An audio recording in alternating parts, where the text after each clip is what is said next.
Hey everyone, Mango7Roll here. How we doing today? Welcome to another episode of Epic 7, and today we've got more news than I actually know what to do with. It's ridiculous, honestly. There's so many new things, new characters, and out of the new stuff, I'm actually not the most excited for the collab after it's revealed. There's one more thing that's even more excited, and you'll be excited for that too, trust me. And speaking of collabs, another game has a collab right now. Our sponsor of the day is Nier Reincarnation, and I don't usually watch these videos together, but this one is worth it, and this shows you the high quality stuff you're going to get from the game. It's all like this so far.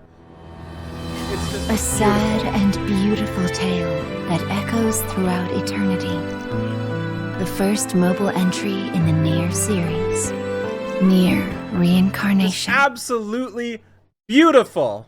You can download Nier Reincarnation in the link description below. I'll cut down everything in my way. On Android and iOS, and you can see the combat here looking really good. There's over 600,000 pre-registrations, which is enough to complete 15 summons for free. The story is also told in a way I've never seen a story told before, if that makes sense. It's beautiful, and I would expect nothing less from creative director Yoko Taro, also combining this wonderful music to your ears here with Kichio Kabe and producer Yosuke Saito. Absolutely brilliant, and we can see, listen to the voice here from this. How awesome this is. As an arrow penetrates the beast's tender flesh, it turns tail and flees. It's just There so was no way her well little sister. done. So what are you waiting for? You can download Nier Reincarnation in the link description below for free on Android and iOS. Enjoy the Nier collaboration until September 7th. Get tons of rewards such as gems, enhancement packs, material packs, all of those giving out free at launch. And honestly, just go play the game, just read the story, just watch the story, just envelop yourself in it, and I will see you there. Okay, so this is going to be a little bit of a messy video. At the time of this recording, they don't have the collab stuff uploaded, so I'm going to have to scrub through the Twitch VODs to get that with you. So let's just kind of go as we go. I'm going to try to go semi-fast and then do another video later on each individual thing, since it's too much. It'd be like an hour-long video. But first off, we're getting 10 leaves, 1 million gold. All you got to do is log in, no box, anything like that, no survey. We then have the E7 ReZero starting life and another world collab, which we know is coming. And as we know it's coming, we've also got some stuff to watch. So hopefully the sound is good. There's going to be a couple of events that are happening in game. Here we go. Here we go. There we go. Okay.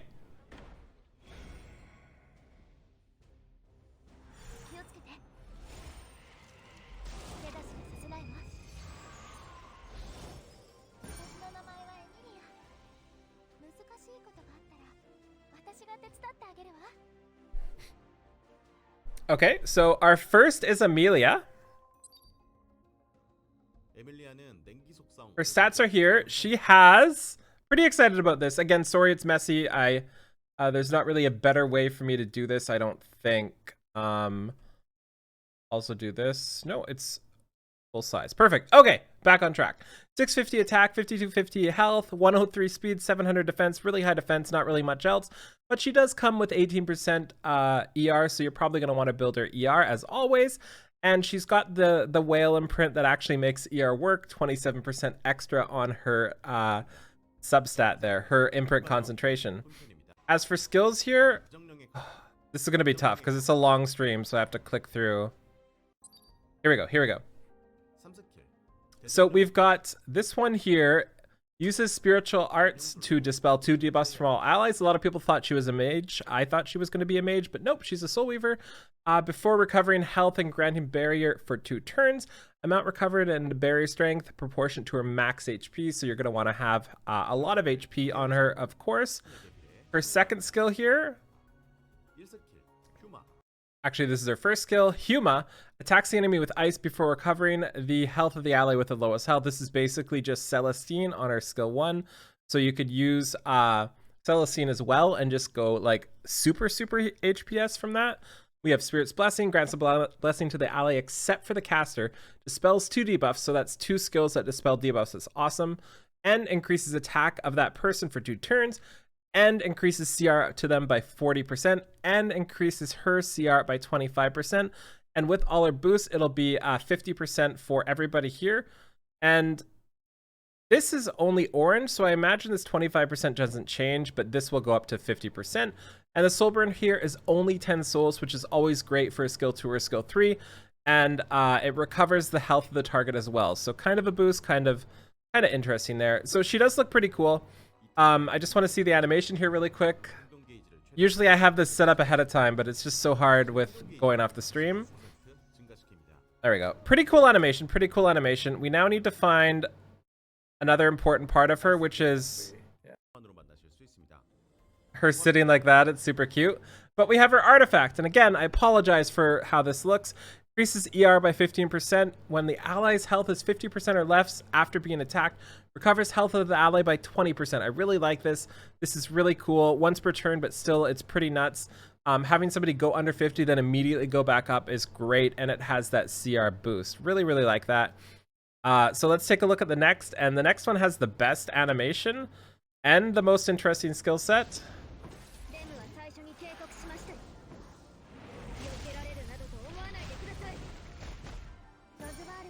Such an insane skill set.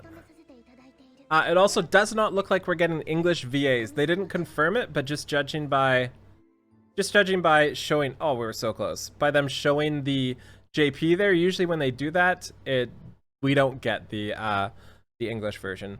So Rem has 1208 attack, 6500 health, actually got a lot there, 616 defense. So she has a pretty good base for defenses here, 102 speed, and then everything else is default. She's got the whale imprint, so 17% crit if you triple S her. That's going to be essential for building her. It gives you so much room for stats. As for her skills, there's a lot going on. So when somebody dies, dispels all debuffs from the caster and grants demon mode for 2 turns. This can only be activated once every 5 turns. When an ally, except for the caster, is attacked, has a 15% chance to counterattack, up to 20% with Mulagora with Iron Strike. Iron Strike takes priority over a counterattack with a basic skill. And then Demon Mode makes her immune to debuffs. It ignores ER while attacking, and it can't be dispelled. And on top of that, Iron Strike attacks all enemies, decreases buff duration by 1 turn, and makes them unhealable for 1 turn. So she's got a lot going on here. And this is really cool. It's not when like your ally dies or something, it's when anybody dies, which is really, really cool. So I really like this skill. It's really, really neat, and it just there's so much going on, right? Trying to go to the next one. I apologize for the shenanigans here. This is not how I planned this video to go.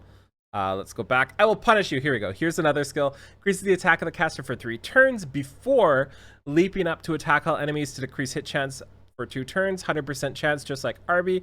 And increases the combat readiness of the caster by 50%. And remember, if she's in demon form, she ignores ER as well. Pretty sweet 4-turn cooldown. And her skill 1 is also insane. If I can actually find it here. I mean, I guess we'll look at this first. Sorry.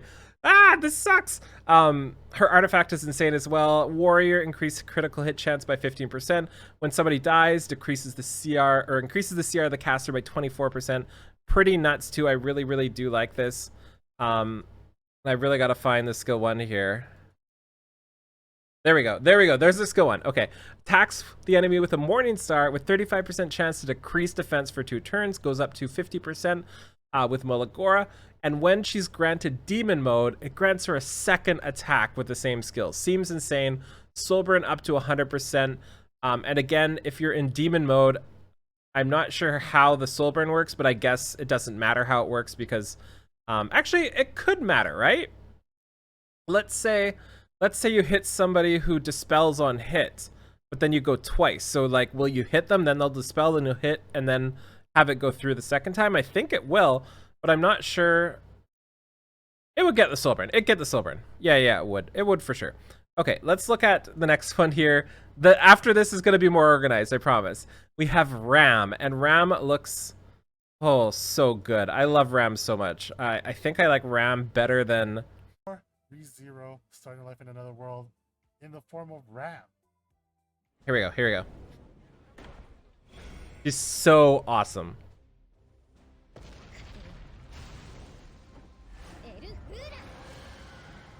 Just look at the determination in her eyes. I love it. So Ram is free, so you can probably guess her skill set is not going to be as good as others on this list.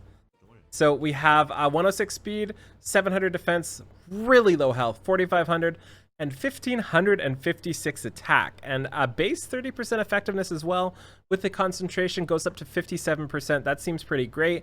I feel like having 1556 attack, you might have wanted like attack percent imprint just for funsy. But her How Boring skill 1 attacks the enemy with the wind with a 60% chance to decrease attack for 1 turn, goes up to 75 with Molagorod, and when the caster is buffed, also goes up to 100%.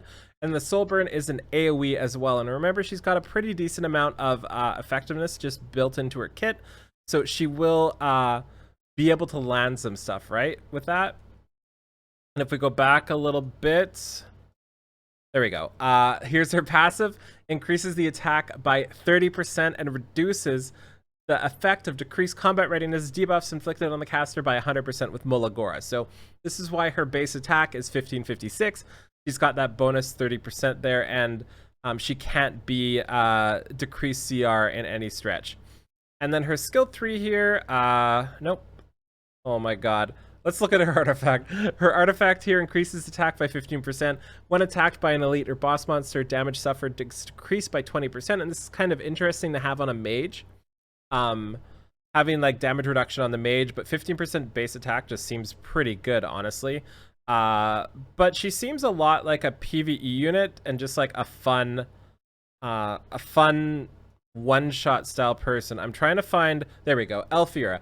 Attacks the enemy with a gust of wind. This is her skill 3, decreasing defense for 2 turns and buffing her with greater attack for 2 turns.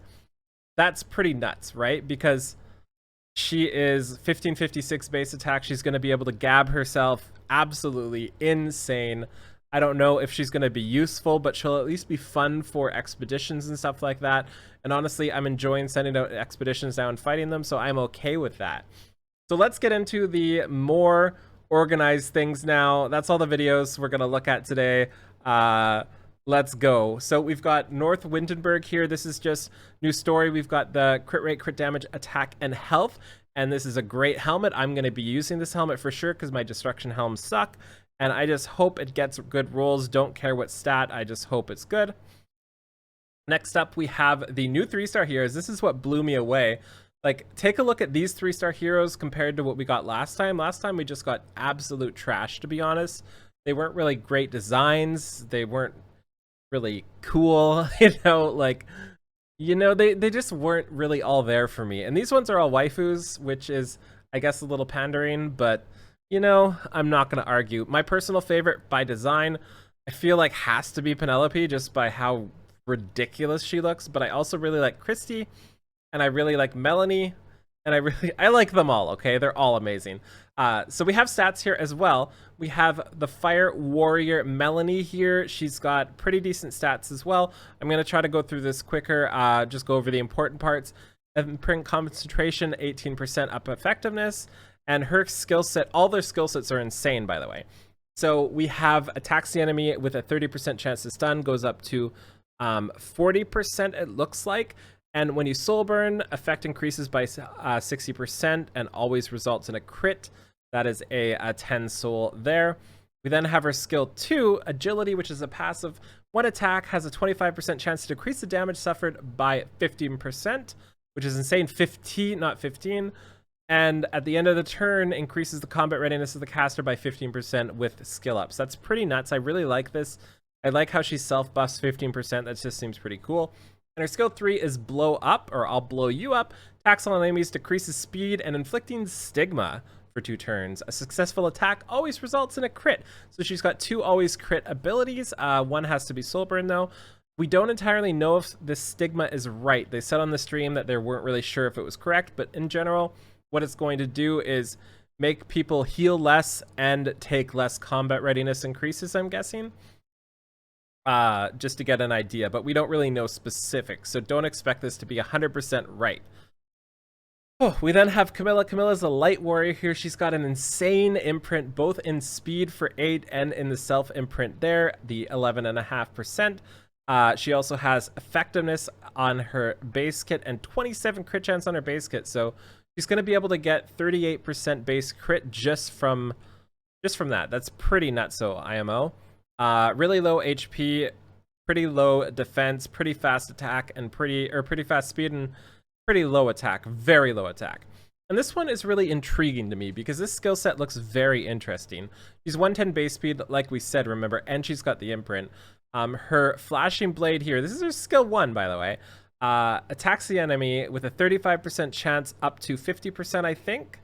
Yep, up to 50% to decrease defense for 2 turns. When the caster is granted increased attack, triggers a dual attack to the ally with the highest attack. That seems pretty nutso. And then again, you can soul burn for 10 souls and guarantee the defense break at least landing, but it doesn't ignore ER. This is really cool because if you get a dual attack, you'll be able to land that defense break 100%.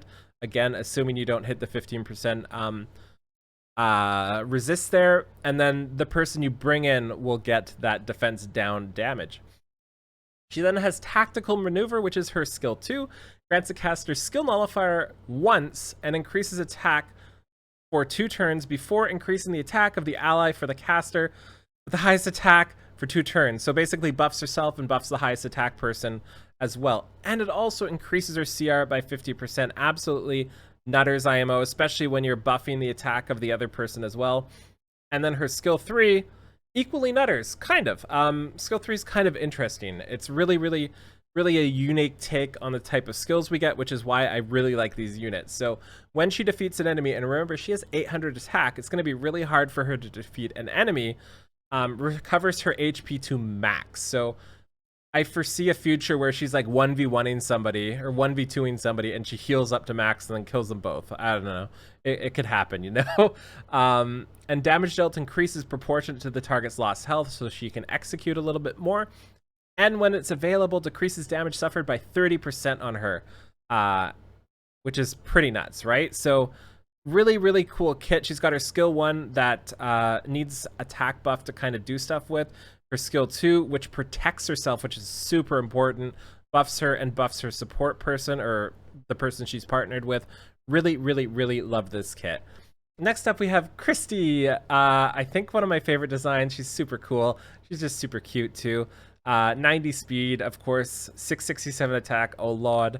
750 defense, really high defense, and okay HP with ER boost. So this puts her up to 36% ER with her self-imprint. And she's got a really... No, the next one has a really interesting kit. This one is good, but... so she provokes 50% chance for 1 turn. Damage dealt increases proportionate to her max HP. Unfortunately, her max HP is relatively low. Not low, but it could be a lot higher, especially for a knight. And then her skill 2, yeah, it's one of those, right? Has a 15% chance to counterattack when attacked. At the start of the first battle, this is the one that does something weird.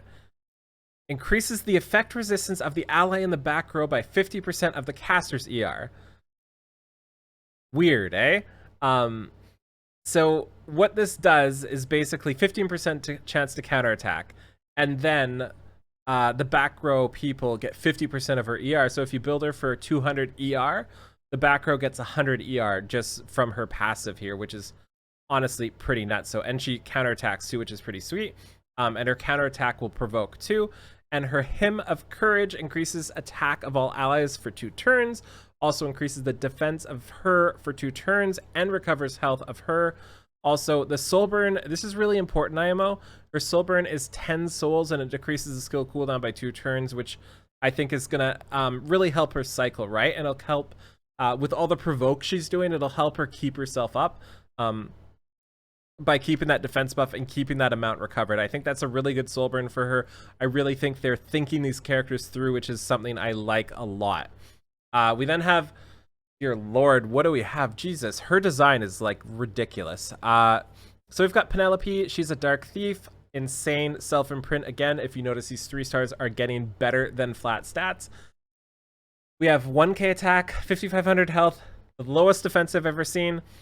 Pretty decent speed, 108, and 23 crit chance, so she's got the extra 8% base, and then up another 11.2 here. So going into her skills, yeah, this is this is weird again. So her skill 1 attacks the enemy before increasing attack of the caster by 15%.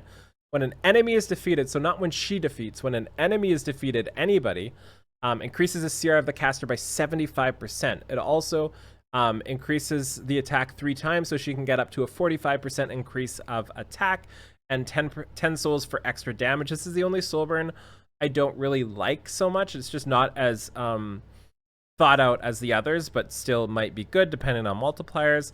We then have preliminary plans, and this decreases debuff duration of all allies by 1 turn before granting a barrier to the caster for 3 turns, grants an extra turn to the caster, and barrier strength is proportionate to attack, not HP or anything like that. So that is pretty nutso. And remember, when somebody dies, she's boosting CR of herself by 70%, so she's gonna be cycling her turns a lot. And speaking of cycling her turns, she also inflicts resource reduction, a new debuff which decreases fighting spirit and focus, and it doesn't matter if it lands, you could miss, it still does it, and it ignores effect resistance as well. And that's before attacking them, so you'll get rid of all those shenanigans, so you won't get countered or anything like that. And then with a 100% chance, 75, 85, yep, 100% chance to each to decrease attack for 2 turns and stun for 1 turn, and grants her stealth for 2 turns.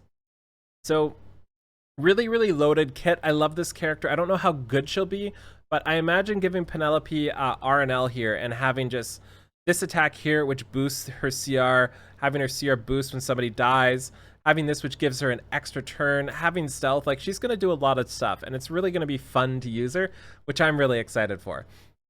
Next up, we have Helen, and Helen looks really fun, too. I loved her voice. Her voice was 10 out of 10. Really high defense, really high health, literally 0 speed, and literally 0 attack. And she's got the worst concentration. Kind of unfortunate they went this route for the concentration. Next up, we have a blunt strike with a sword. So this attacks the enemy before increasing the combat readiness of a random ally by 15%, damage dealt proportionate to her defense. And when you consume 10 souls, it boosts everybody, which is pretty sweet IMO. We then have Wild Swing here. This is her skill 2. Attacks the enemy before increasing defense of the caster for 2 turns. And recovers health. Really cool. And this is a 3-turn cooldown, 2-turn defense buff. And then we have Sword of Grace. I really like this one too because it just works so well, synergizes with her skill 1. This makes her counterattack for 3 turns. It's on an 8-turn cooldown, but it counterattacks for 3 turns, grants speed to all allies for 2 turns. Speed is incredibly powerful. And it also does a barrier for 2 turns as well. After she suffers an attack that targets all allies, so like an SSB, a Last Rider Crow, anything like that, it decreases by 2 turns, and this is not limited by once per turn. So she can get AoE'd like 3 times a turn, and she can just cast it again in 1 turn, basically. So she essentially has infinite like these buffs if you're fighting anybody AoE. So she's going to be a really good unit to just toss into a team and just get all this stuff when you're going against AoE people. And also with the counterattacking stance, if you remember, we go back 15% CR to a random ally whenever she counterattacks. I am so blown away by these characters. It has been so long since I felt like they really thought of a unit's kit and didn't just throw everything in them. These are beautiful. These are absolutely amazing kits. I don't know how good they will be, but just the fact that they meld together, each kit thematically works, each kit plays off of each other's skill. It just feels great, and this is the type of character design that I am really excited to see, and it honestly feels like somebody new is designing these characters opposed to whoever is usually designing them. And honestly, compared to the collab, these feel exciting, and the collab ones kind of feel lackluster IMO. Rem is pretty sweet, but I felt like Ram and Emelia were kind of lacking ingenuity, if that's the right word. They may still be better than these ones, but just the pure innovation in these characters just makes me really happy. We have more to look through. Oh god, there's so much more. We're 22 minutes in. Chew. Snow Mountain Horse, 5 to 10 speed, absolutely bonkers. When a critical hit is made with Chop, makes her whoosh right after. I really like this because I like to do the expedition with her, and if you throw her just on her skill 1, she'll be chopping and fooshing back and forth. I really like that. Foosh is just a waste. I don't know why somebody would do that. And then help me, comma, cream grants immunity to all allies for 2 turns, which is great after using help me, comma, cream. Really like this one. I really like chop. I think most people are going to use skill 3, but I'm really liking skill 1. Next up, we have Cartuja. Yet again, they have forgotten about Araminta. So Cartuja is actually really good. A lot of people were saying, who's ever used Cartuja? And for those of you who didn't play at the start of the game, everybody used Cartuja. He was insane at the start.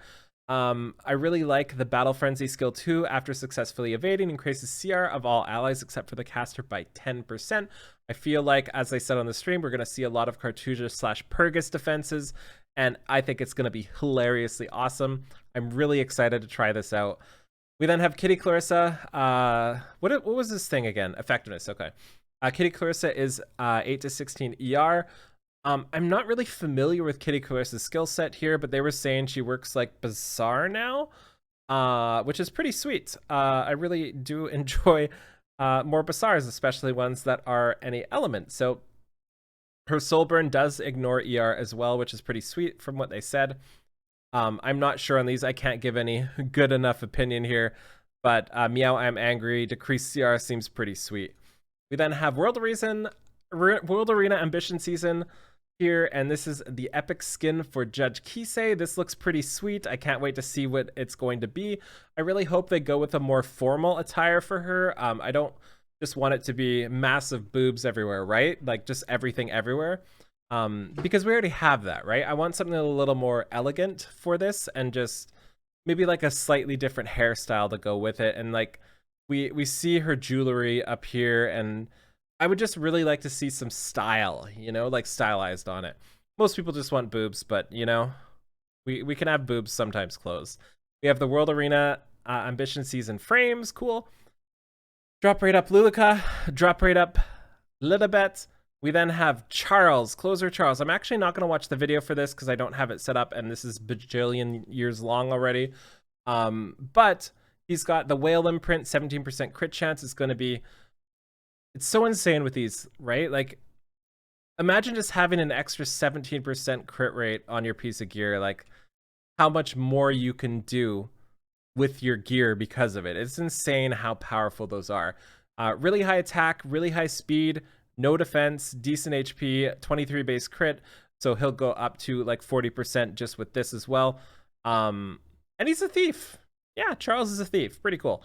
And Closer attacks after an ally except for the caster attacks. If the enemy's HP is less than 30%, it boosts his CR by 35%, also known as 50%? Also known as 50% with skill ups here, and grants himself 15 crit rate, 15 crit damage, which is great for 2 turns. And one thing to notice here, remember he's got 23% plus your 17, so he's at 40. Now he's up to 55 crit rate, just base without anything, basically. Just baked into his kit without any gear. We then have Closer Charles Descent. Attacks all enemies after descending. It increases attack all allies for 2 turns before increasing CR by 20%, and increases evasion, or increases the evasion of the caster for three turns as well. 3 turns evasion, and it's on a 5-turn cooldown. So pretty nuts. It also has the soul burn for increased damage dealt. 10 soul damage dealt on a skill 3 seems really, really, really nuts. Not sure what his multipliers are be, but that seems insane. And elimination here sharply cuts the enemy when used on the caster's turn. If the caster is granted perception, which he likely will be, uses demolition instead of elimination. And demolition attacks with a sword, decreases enemies damage dealt. Holy, this is too long a video. I am so sorry. Damage dealt increases proportionate to the target's lost health.